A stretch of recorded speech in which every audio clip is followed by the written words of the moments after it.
우리 모두 파이프라인, 일하지 않아도 생기는 수익, 자동 수익, 패시브 인컴을 만들어야 한다는 것은 압니다. 그래서 만들었습니다.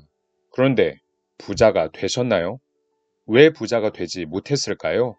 구독, 좋아요 부탁드립니다. 파이프라인 우화 들어보셨나요? 오늘 그렇게 흔하게 이야기되는 파이프라인 우화를 다시 이야기하려는 것이 아닙니다. 우리가 간과하고 있었던 부분을 이야기해 보려고 합니다. 조금만 참고 들어주세요. 분명히 한 대 얻어맞는 기분에 통찰을 얻으실 수 있으실 겁니다. 빠르게 부자가 되는 방법을 아시게 되실 겁니다. 시작하기 전에 간단히 빠르게 파이프라인 우화를 이야기해 보면 성공하고 싶어하는 A와 B가 있습니다. 그런데 C가 갑자기 나타나서 산꼭대기에서 내려오는 물을 아랫마을까지 가져다 주면 매월 10만 원씩 준다고 합니다. A는 바로 노동을 시작했고요. B는 허약해서 망설이다가 파이프라인을 만들기로 합니다. B는 파이프라인을 만듦으로써 일하지 않아도 생기는 수익, 자동 수익, 패시브 인컴이 만들어지고 A는 노동을 지속합니다. 어느 날 C는 갑자기 매월 10만 원 주던 것을 5만 원으로 내리겠다고 통보합니다. A는 바로 궁핍해지기 시작했고 B는 파이프라인 덕분에 더 풍족해집니다. 이것이 파이프라인 우화입니다. 그래서 교훈은 경제적인 파이프라인을 만들자입니다. 우리 모두 파이프라인, 일하지 않아도 생기는 수익, 패시브 인컴을 만들어야 한다는 것은 압니다. 그래서 만들었습니다. 근데 부자가 되셨나요? 왜 부자가 되지 못했을까요? B가 마침내 건설한 파이프라인, 그것을 통해 나온 수익이 B가 파이프라인을 만들겠다고 하는 선택의 결과인가요? 노동을 안 하고 파이프라인을 만들겠다는 선택 덕분에 부자가 된 건가요? 왜 A는 바보같이 파이프라인을 만들겠다는 생각을 못했을까요? B가 파이프라인을 만드는 동안 A는 B가 무엇을 하고 있는지 몰랐을까요? 그때라도 왜 합류하지 않았을까요? 아마 금방 유추해내실 겁니다. 파이프라인을 만드는 작업이 그만큼 고된 일이니까요. 산꼭대기에서 아랫마을까지 길이를 모두 재고 적당한 파이프라인을 구입하고 이를 길이에 맞춰서 자르고 파이프라인 길이 있고 물을 흘려보고 누수가 없는지 확인해보고 듣기만 해도 피곤하지 않나요? 이렇게 파이프라인을 건설하느니 그냥 물을 길러다가 갖다 주기만 하면 바로 돈을 주는데 그렇게 하고 싶은 유혹이 생기지 않았을까요? A가 파이프라인을 짓겠다는 생각보다 B가 노동을 하겠다는 유혹에 더 많이 빠지지 않았을까요? 노동은 힘들지만 바로 돈을 주니까요. B가 마침내 건설한 파이프라인을 건설하기로 생각한 선택의 결과가 아니라 파이프라인을 샀던 비용의 결과가 아니라 선택과 비용의 시간과 정성을 들였기에 나온 결과라는 겁니다.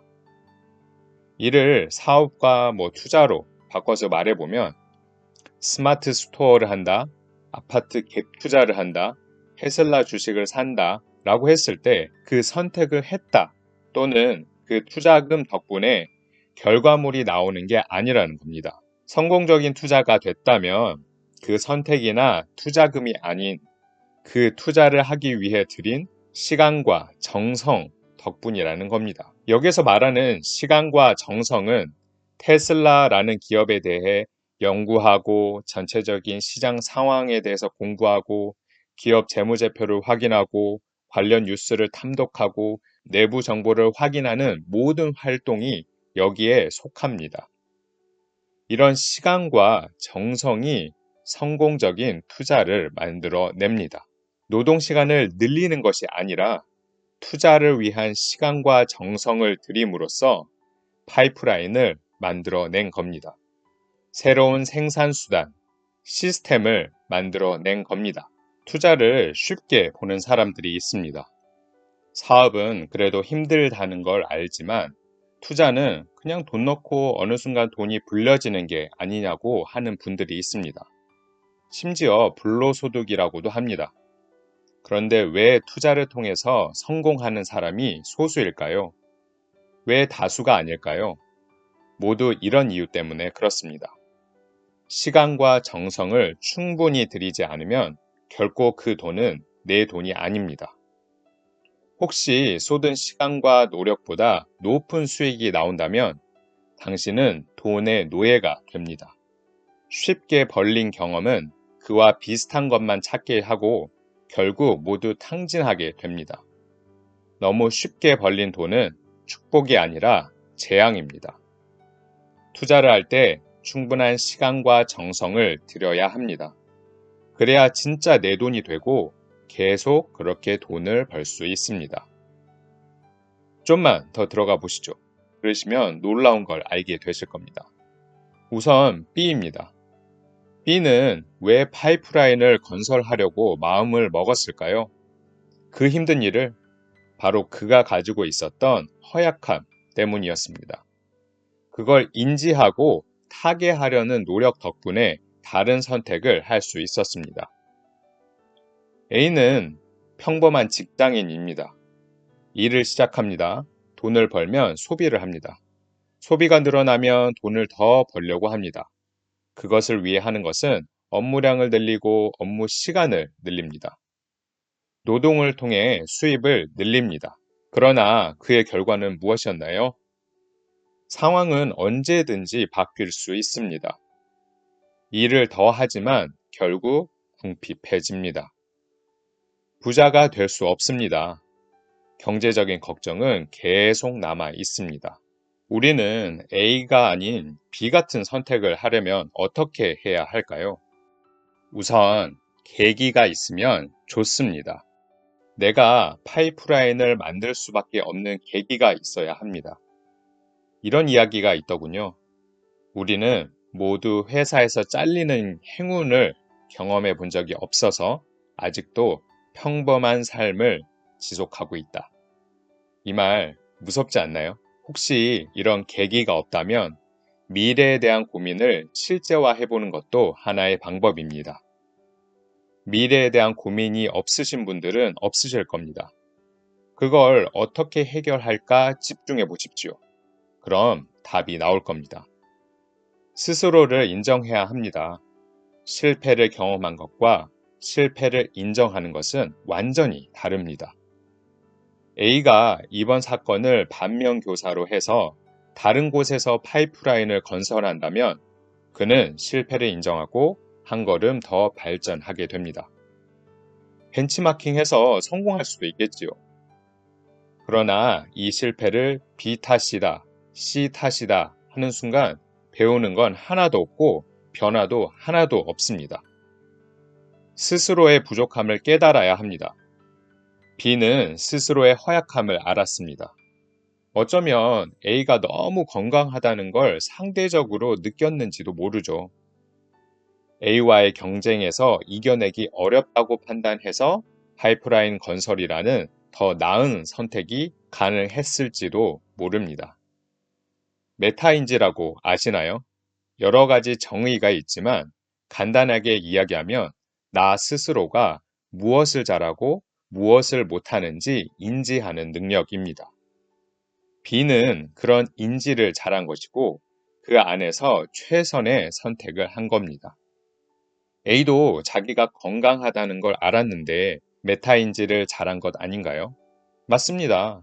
단 거기에는 스스로만 알고 이를 이용하지 못했다는 단점이 있습니다. 만약에 A가 노동으로 번 소득을 소비가 아닌 다른 본인의 파이프라인 건설에 투자했다면 어땠을까요? 그 노동 소득으로 B가 건설하는 파이프라인에 지분 투자를 했다면 어땠을까요? 완전히 다른 상황이 벌어졌겠죠? 메타인지를 잘하는 것은 스스로의 강점을 파악한 후에 이를 잘 이용하는 것에 있습니다. A는 인지는 잘 했으나 스스로 즐기는데 써버린 거죠. 여기서 가장 중요한 사람은 우리 모두가 간과하고 있었던 C입니다. C는 산꼭대기 물을 아랫마을로 가져가면 돈이 된다는 걸 알았습니다. 월 10만 원에 물을 받아서 C는 어떻게 수익을 냈을까요? 15만 원에 팔지 않았을까요? 아니면 그 이상으로 팔지 않았을까요? 이걸 그냥 알았을까요? 이를 위해 어떤 시간과 정성을 들였을까요? 시장을 확인하고 고객을 발굴하고 시장 가격을 확인하고 협상하는 등 일련의 과정을 미리 준비하지 않았을까요? 그리고선 10만 원에서 5만 원으로 가격을 낮춰 원가도 줄였으니 얼마나 남는 장사를 했을까요? 눈치채셨겠지만 단가를 내릴 수 있었던 건 B의 파이프라인 덕분이었습니다. 파이프라인을 통해 더 싸게 더 많은 양의 물이 공급되었을 테니까요. 그리고 시장은 언제나 변합니다. 그걸 인지하고 고민하고 대비해야 합니다. B의 파이프라인이 건설되면서 시장은 완전히 변했습니다. 노동력으로 돈을 벌던 사람들은 일자리를 잃거나 더 적은 임금을 받을 수밖에 없는 상황이 벌어집니다. 파이프라인 기술자가 각광을 받았겠지요? 어쩌면 C는 B의 고용인이었으나 이후에는 B의 행동에 따라 경쟁을 해야 하는 상황이 벌어졌을지도 모릅니다. B가 파이프라인에서 나온 물을 가지고 더 저렴하게 아랫마을에 직접 공급했을지도 모르니까요. C는 일종의 판권이나 그 물에 대한 브랜드화를 해놓지 않았다면 좀 힘들었을 수도 있겠지요.